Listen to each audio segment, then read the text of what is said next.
Direktorat Jenderal Pajak yang mengatur pelibatan Babinsa dan Babin Kaptipmas dalam membangun jejaring informasi pengawasan kepatuhan wajib pajak menuai sorotan. Isu keterlibatan apa dalam urusan perpajakan akhir-akhir ini memang memantik reaksi keras dari publik. Dan bahkan ada berita sekarang Babinsa semua dikerahkan untuk mendata dan bahkan mengingatkan, mencatat siapa yang berbayar pajak. Ada juga ya. Isu ini menyentuh dua hal mendasar sekaligus, yakni ruang publik versus militer atau aparat dan kepercayaan publik terhadap efisiensi anggaran negara. Pajak bukan medan perang, tapi kenapa yang dikirim justru tentara? Itu pertanyaan yang pantas kita ajukan setelah muncul wacana pelibatan Babinsa dalam pengawasan kepatuhan wajib pajak. Bayar pajak kendaraan tepat waktu, menggunakan BBM bersubsidi sesuai peruntukannya. Perlu Bapak Mama yang mewari semua ketahui. Aku untuk surat teguran contoh pemerintah, itu besok saya ngerti nggak di sepi. Tak awan rano wong mlebu. Aku untuk surat teguran dari ini orang disiplin pajak. ABS sangkon di nak gak ono wong itu apa setan. 840.000. Tak kaget, Mbak. Biasanya rangka tarian ngono kok, tarian langsung semono. Wong cilik. Apakah ini urusan bayar pajak atau razia gabungan dan operasi militer? Coba bayangkan saja, mau lapor surat pemberitahuan atau SPT, kayak mau diajak razia gabungan atau operasi militer. Gak heran jika hal ini menimbulkan keresahan dan ketakutan di tengah masyarakat.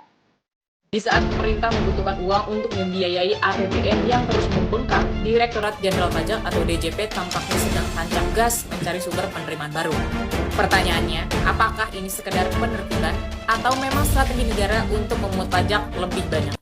Lalu pertanyaannya, ada apa dengan urusan pajak kita? Apakah memang segenting ini? Dan uang pajak kita sekarang digunakan untuk apa? Di saat bersamaan, apakah semua rakyat harus bayar pajak dengan kondisi seperti saat ini? Sementara untuk makan sendiri pas-pasan dan hasil dagangan justru lebih besar pajaknya seperti keluhan ibu berikut. Gendok. Masa opo? Ini, melu aku ini. Melu aku ini. Kita piro? Jam 8-an. Jam 8. Bayangke. Awet dek isuk.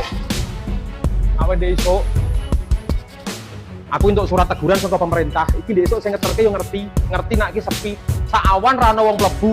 Aku untuk surat teguran jarene ora disiplin pajak. Pajeke saka ndi nak gak ono wonge sing apa setan. Aku dari gak disiplin pajak. Sing ngeterke surat iki desa lho. Gak ono wong blas tuku. Sampai saiki lho jek kosong blong teko jam piro teko jam 8. Aku dikira ora disiplin pajak. Bayangke, meh model piye? Iki, delok kabeh. Delok ora ono sing tuku. Delok. Coba lihat, warung bakso seperti ini mau dikenakan pajak sebesar 6 juta per bulan. Sedangkan penghasilannya saja cuma kisaran antara 1 jutaan per hari. Nah, kalau per hari itu segitu, itu aja baru kotor. Belum besok untuk modal jualan. Ya kira-kira dapatnya cuma kisaran 300 ribuan. Nah, kalau 300 ribuan dikumpulkan menjadi untuk 1 bulan, itu aja baru sekitaran 9 jutaan. Itu kalau rame. Karena porsi untuk 1 mangkok di sekitaran tempat saya ini itu 10.000. Nah, kalau untuk mendapatkan omset 1 jutaan itu harus terjual 100 mangkok porsi bakso. Itu kalau rame seharinya. Kalau sepi kan beda lagi penghasilannya. Kalau mau mengasih peraturan, mau memberi kebijakan, dilihat kondisinya. Kalau kondisi warung baksonya itu omsetnya sekitaran 10 jutaan lebih, itu baru bisa dipertimbangkan. Bisa dipertimbangkan loh, bukan harus bisa. Secara kalau membuat peraturan itu ya yang menguntungkan semua pihak, bukan menguntungkan salah satu pihak. 840.000. Tak kaget, Mbak. Aku kaget, Pak. Biasanya rangka tarian ngono kok, tarian langsung semono. Wong cilik kaya dadi anu lah yo rekasane iki lho dadi wong cilik.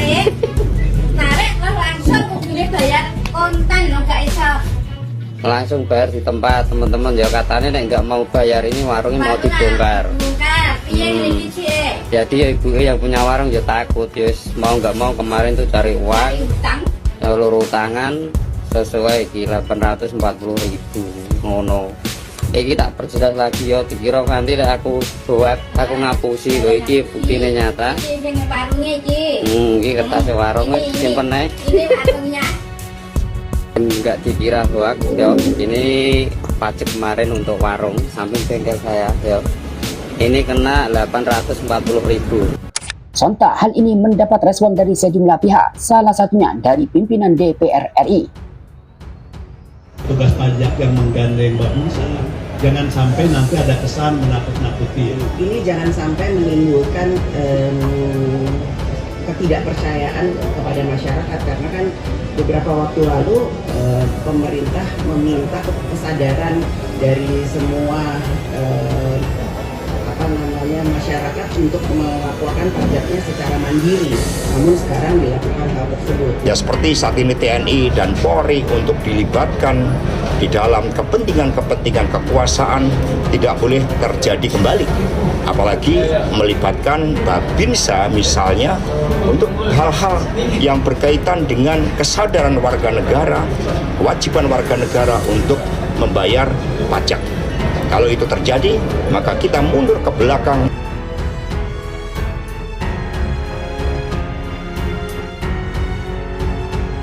Belakangan ini ramai bahasan soal pemerintah makin gencar mengejar target pajak. Tapi yang bikin kening berkerut adalah berhembus isu kalau aparat keamanan seperti TNI dan polisi mau dilibatkan dalam urusan perpajakan. Nah, karena isu ini terkadung memanas, publik sudah resah dan geram. Coba kita dudukan dulu persoalan ini sambil ngopi santai agar tidak makin panas. Pertama, soal tugas pokok dan fungsi atau tupoksi. TNI ditugaskan untuk menjaga pertahanan negara dari ancaman luar. Polisi ditugaskan untuk menjaga ketertiban umum dan hukum. Sementara urusan pajak, ini murni urusan administrasi keuangan sipil di bawah Kementerian Keuangan. Jadi, menyamakan urusan administrasi pajak dengan pendekatan keamanan, itu ibarat mau benerin genteng bocor dengan menggunakan palu godam. Itu gak nyambung dan berlebihan. Kedua, kepatuhan lahir dari trust atau kepercayaan, bukan fear atau ketakutan. Tentu, masyarakat bakal makin taat untuk bayar pajak kalau mereka melihat hasilnya langsung, seperti jalanan mulus, sekolah gratis, dan fasilitas umum berkualitas. Nah, di sini, kalau pajak dikejar pakai bayang-bayang ketakutan, yang lahir bukan lagi kepatuhan, tapi rasa was-was dan antipati. Dan ketiga, target pajak itu siapa? Rakyat kecil dan pelaku UMKM lagi sedang berjuang, bertahan di tengah ekonomi yang serba mahal. Harusnya, energi negara itu difokuskan buat ngejar big fish, para penunggang pajak kelas atas yang suka main kucing-kucingan. Bukan malah bikin masyarakat biasa merasa terintimidasi. Tolong jangan represif. Kami ini mahasiswa, bukan KKB. Tidak membawa senjata. Kami membawa niat untuk membawa perbaikan untuk rakyat Indonesia. Jangan menganggap kami seperti musuh. Jangan menganggap. Dampak dari panasnya isu keterlibatan tentara dan polisi dalam urusan pajak ini, gak heran jika mendapat banyak reaksi keras dari publik. Banyak yang menyentil gaya pemerintah dalam menarik pajak terhadap rakyat sangat arogan. Sementara dalam penegakan hukum, terutama untuk para koruptor, tidak tegas dan penuh dengan kompromi. Karena itu kita paksa orang itu supaya comply terhadap ketentuan. Kau udah bayar pajak belum? Kau udah bayar royalti belum? Gitu. Bantahan dari pihak pemerintah. Memang ada banyak pertanyaan, benarkah bahwa TNI dan polisi diberi tugas untuk mengeksekusi penarikan pajak terhadap rakyat? Akhirnya, bos pajak sendiri buka suara dan melakukan klarifikasi soal keterlibatan Babinsa dan Babin Kamtibmas. Direktur Jenderal Pajak Bimo Wijayanto menegaskan terlibatnya Bintara Pembina Desa atau Babinsa dan Bayangkara Pembina Keamanan dan Ketertiban Masyarakat atau Babin Kamtibmas dalam pengawasan kepatuhan wajib pajak tidak berkaitan dengan pemeriksaan maupun pemungutan pajak. Menurutnya, keterlibatan tentara dan aparat ke wilayah tersebut hanya sebatas mendukung koordinasi dan penyediaan informasi bagi Direktorat Jenderal Pajak atau DJP. Dan ia menegaskan bahwa isu itu tidak perlu digoreng. Seperti apa? Klarifikasi selengkapnya. Ini merupakan SE yang ditujukan untuk internal Direktorat Jenderal Pajak. Jadi nggak perlu dipolemikan dan nggak perlu digoreng-goreng bahwa nanti Kualitas Pajak akan melibatkan Babinsa dan segala macam. Itu koordinasi informasi saja. Jadi di dalam kami menggali informasi, kami bekerja sama dengan multi stakeholders. Salah satunya memang Bintara Pembina Desa dan juga Bayangkara Pembina Keamanan dan Ketertiban Masyarakat. Jadi perangkat desa dan segala macam itu berkoordinasi dengan kita, bukan mereka kemudian dinarasikan merupakan pelaksana pemeriksaan maupun pemungutan pajak, sama sekali tidak. Jadi nggak perlu dibesar-besarkan di media, dan aturan ini sudah ada sejak tahun 2020 sebagai informasi, jadi hanya penyempurnaan yang dilakukan pada tahun 2026. Jadi dalam hal ini mari kita berpikir dengan otak dingin bahwa pajak itu adalah gotong royong sipil untuk membangun negara, bukan operasi penindakan. Jangan sampai demi mengejar pendapatan malah merusak prinsip kebebasan sipil dan transparansi demokrasi.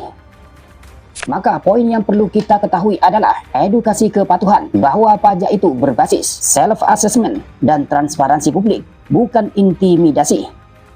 Profesionalisme aparat dengan cara menjaga TNI atau Polri agar tetap fokus pada fungsi utamanya demi stabilitas negara. Dan pesan utamanya bahwa kebijakan fiskal butuh pendekatan humanis, bukan akuntabilitas tinggi, dan bukan juga pendekatan kekuasaan. Lantas bagaimana menurut pendapat sahabat Arbaru? Silakan komen di bawah. Dari saya terima kasih.